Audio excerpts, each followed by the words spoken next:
নমস্কাৰ, মই যদুমণি আপোনালোকৰ আগত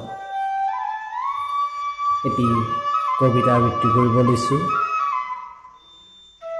মা।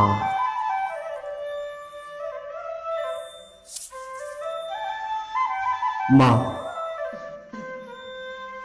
আজি তোলৈ বৰকৈ মনত পৰিছে।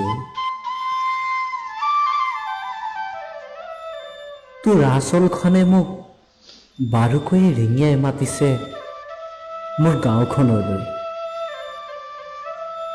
গাঁৱৰ একা বেকা বাটেৰে আগুৱাই মই আহিলোঁ বহু দূৰলৈ। মা, তই কোৱা কথাবোৰ আজি এটা এটাকৈ মনত পৰিছে। তোৰ অবিহনে যে মোৰ কি হ'ব। মা, গাঁৱৰ মলয়া বতাহজাকৰ গোন্ধনো চহৰত ক'ত পাম।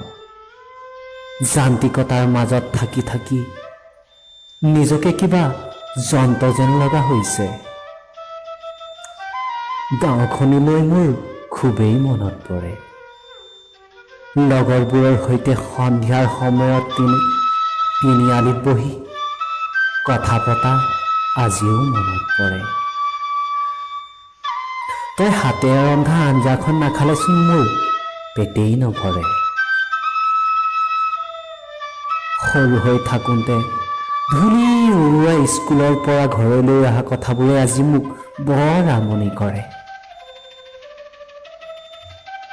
মা, ঘৰলৈ আজি মোৰ বৰ মনত পৰিছে। মা, বহাগৰ বিহুত তই দিয়া গামোচাখনে বিহু মৰা আনন্দৰে সুকীয়া আছিল। মনত পৰে আজি মোৰ বহাগৰ বিহুটিলৈ।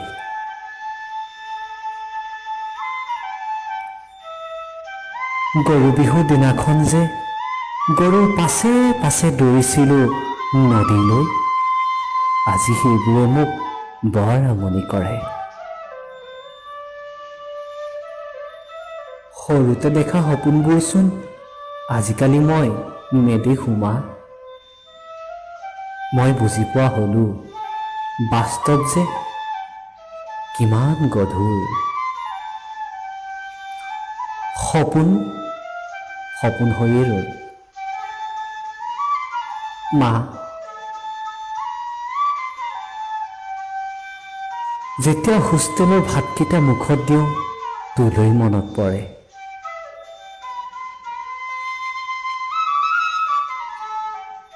বিচাৰি নাপাওঁ সেই আঞ্জাখনত তোৰ হাতৰ গোন্ধ।